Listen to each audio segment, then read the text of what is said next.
President Trump announces a federal intervention to clean up what he calls our crime-ridden and filthy nation's capital.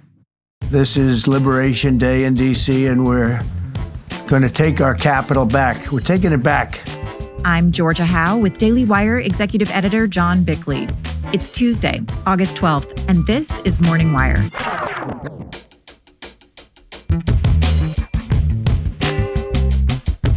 Two major U.S. chip makers are set to give Uncle Sam a big cut from their China AI product sales as part of a new deal with Trump. And I said, if I'm going to do that, I want you to pay us as a country something, because I'm giving you a release. And Trump's mission to build the border wall gets an infusion of cash and supplies. Thanks for waking up with Morning Wire. Stay tuned. We have the news you need to know. Hey guys, producer Brandon here. Are you tired of babysitting your grill, sweating over steaks, checking constantly only to serve beef jerky on one side and blood rare on the other? Those days are gone. I got a Chef IQ Sense and now I'm ready for the Food Network. This brilliant wireless cooking sensor is like a meat thermometer, but way smarter. Just stick it in whatever you're cooking, open the app, choose your protein, steak, chicken, fish, whatever, select exactly how you like it cooked, and Chef IQ Sense continuously monitors and predicts precisely when your food will be done.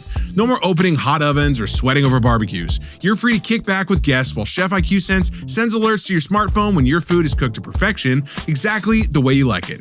This is the world's smartest, simplest to use wireless cooking sensor. And the best news is they just announced a flash sale. You got to jump on this. Don't miss out. Summer grilling season is here and Chef IQ Sense makes you a grilling master. And during their flash sale, you get 15% off. Visit chefiq.com and use promo code WIRE. Again, that's chefiq.com, promo code WIRE. Amid persistent violent crime in Washington, D.C., President Trump announced Monday that he would take over the city's police department. Daily Wire senior editor Cabot Phillips is here to break down this unprecedented action. So, Cabot, what did President Trump mean when he said he was going to take over D.C.? Yeah, he's been hinting for some time now that Liberation Day was coming for the nation's capital.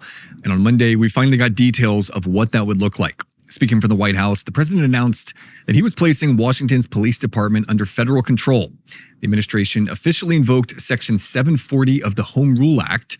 That's a statute that allows the president to federalize the city's police force when, quote, special conditions of an emergency nature exist. Now, as part of this move, Trump signed an executive order officially declaring a crime emergency in D.C. That paved the way for federal intervention. Here he is from the White House Monday. Today, we're formally declaring a public safety emergency. This is an emergency. This is a tragic emergency. I don't like being up here talking about how unsafe and how dirty and disgusting this once beautiful capital was. And from there, President Trump announced that he would be deploying at least 800 National Guardsmen, along with hundreds more federal agents from the FBI, DEA, ATF, and elsewhere. Here he is elaborating on what their mission will be. They'll immediately begin massive enforcement operations targeting known gangs, drug dealers, and criminal networks to get them the hell off the street. So some very aggressive moves from the president. What happens next? So from a logistical standpoint, Attorney General Pam Bondi will now assume temporary control at least 30 days over the city's police department, while DEA head Terry Cole will take on the role of interim commissioner. Trump also said he wants to enact a series of criminal justice reforms in the city, but that will require action from Congress, which technically has oversight over the district. Among other things, he's pushing lawmakers to eliminate no cash bail, which he says has made it nearly impossible for criminals in the city to actually face trial and then be held accountable. He also wants to implement new immigration crackdowns there that he says will make it easier to remove illegal aliens. They turned our nation's capital into a sanctuary jurisdiction. That's the other thing. We have to get rid of sanctuary cities as quickly as possible. We're going to do it, too. We have to. Because it's sanctuary for criminals. Releasing illegal alien gang members onto the streets in 2022, nearly 70% of criminals arrested in Washington went unprosecuted. So what were the conditions in D.C. that led him to make this declaration? Right. So last year, the city had the fourth highest murder rate in the country. They were considerably above places like New York, LA, and even Chicago. And in recent years, large groups of roving teenagers have really just wreaked havoc on large parts of the district, breaking into cars and assaulting victims, and often avoiding jail time due to their age. Now, Trump critics say that crime is actually going down in D.C. year over year, but the White House says those numbers are inaccurate. And intentionally inaccurate, I'll add. To that point, a D.C. police commander was suspended last month after allegedly intentionally falsifying data to make it appear that violent crime had been falling. And he claims that he was ordered to fudge the numbers by his superiors. Another apparent catalyst for the president's action came last week when a Trump staffer with Doge was brutally assaulted by a mob of teenage carjackers. Trump posted photos of that staffer shortly after the attack and said it was time for something to be done in D.C. And now he's clearly doing something. Well, just based on the rhetoric there, I imagine there's been some pushback. What are we seeing? Yeah, the left has said that it was not only unnecessary, but further proof of Donald Trump's supposed fascist desires. Some Democratic lawmakers called instead for increased funding for social programs, while others like Governor Tim Walz went as far as calling it, quote, the road to authoritarianism. Now, many of those criticisms were echoed by those in the legacy media who called it an assault on the rule of law. But for his part, Trump actually had a direct message for those folks in the media. I understand a lot of you tend to be on the liberal side, but you don't want to get mugged and raped and shot and killed. You want to have safety in the streets. And it's worth noting, again, there was pushback here, but Trump's move also got the support of the D.C. Police Union, which released a statement Monday saying, quote, we stand with the president in recognizing that Washington, D.C. cannot continue on this trajectory. Crime is out of control and our officers are stretched beyond their limits. The federal intervention is a critical stopgap. So the media might be against him, but it sounds like the police are on board. Cabot, thanks for reporting. Absolutely. America is built on hard work and powered by American energy. Chevron has spent $44 billion with local businesses across all 50 states since 2022, fueling infrastructure and communities, all while strengthening local economies. Last year, Chevron increased U.S. production nearly 20%, powering communities and businesses from the heartlands to the coasts. We're helping to fuel America's energy advantage, building a brighter future right here at home. Visit chevron.com/America to discover more. In a new deal brokered by the Trump administration, tech companies NVIDIA and AMD have agreed to give the U.S. government 15% of the revenue they earn selling AI chips to China. The controversial move comes amid heightened tensions over tech exports and national security. Here with more on this groundbreaking agreement is Daily Wire culture reporter Megan Basham. Hey, Megan. So unpack this for us. Why is the administration targeting these specific chips, and what's the significance of this 15% payment? Yeah, so these chips are at the heart of the AI revolution. NVIDIA's H20 and similar chips from AMD power everything from machine learning to data centers. And those are critical for both commercial and military capabilities. The U.S. has long worried that China could leverage these chips for its AI capabilities and bolster its AI technology, potentially threatening our national security.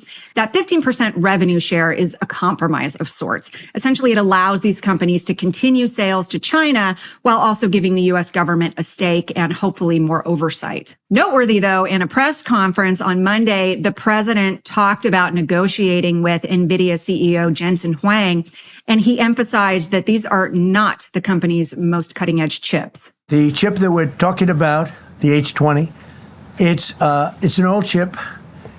China already has it in a different form, different name. So he's selling a essentially old chip that Huawei has a similar chip, a chip that does the same thing. And I said, good, if I'm going to give it to you, because they have they have a stopper, what we call a stopper, not allowed to do it. Now, that said, China is saying they're not interested in these H20 chips. A social media account linked to the CCP has said that the chip is not environmentally friendly or safe, by which they mean it could be used in spying capabilities.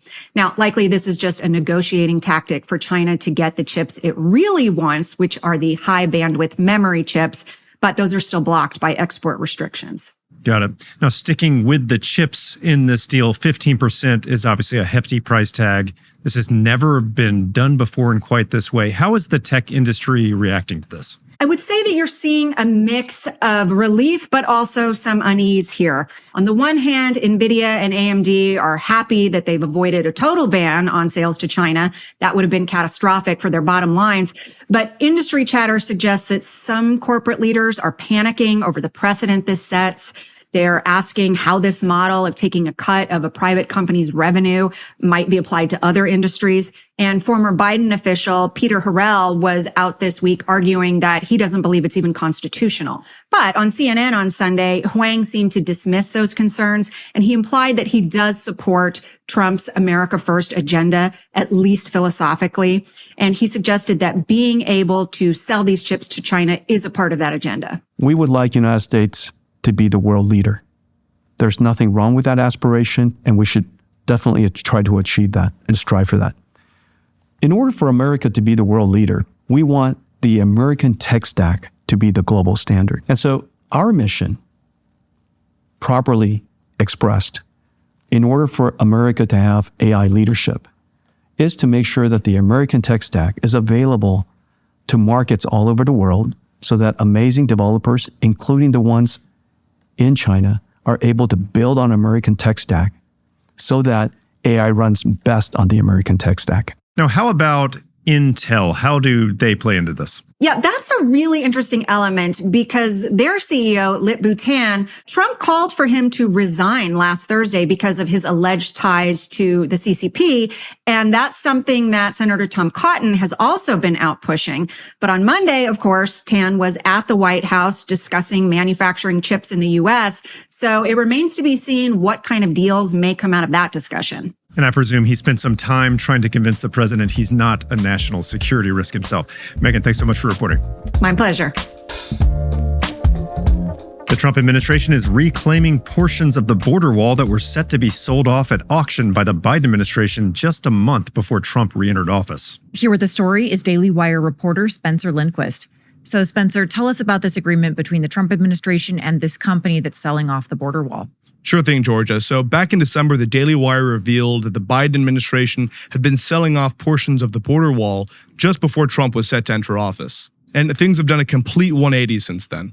The company tasked with selling off the border wall, called GovPlanet, says that it has now reached an agreement with the Trump administration and will, quote, expedite the transfer of these materials to support the administration's border protection plans. So this is another win for the Trump administration, which has already drastically reduced illegal border crossings since January.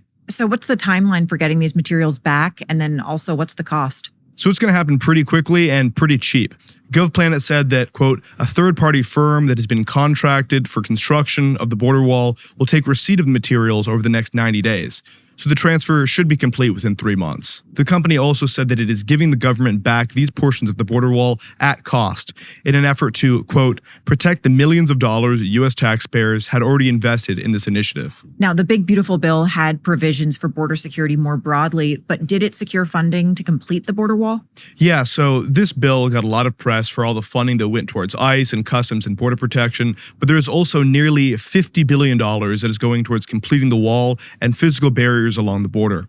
There's also nearly $6 billion for new technology that'll be used in border security efforts, like autonomous watchtowers. And despite the drop in border crossings, the administration is saying that this is still very necessary, and it points to recent tragedies at the hands of illegal aliens. Right. And speaking of Americans who've been impacted by illegal immigration, we just saw the sentencing of the illegal immigrant who killed the mother of 5, Rachel Morin.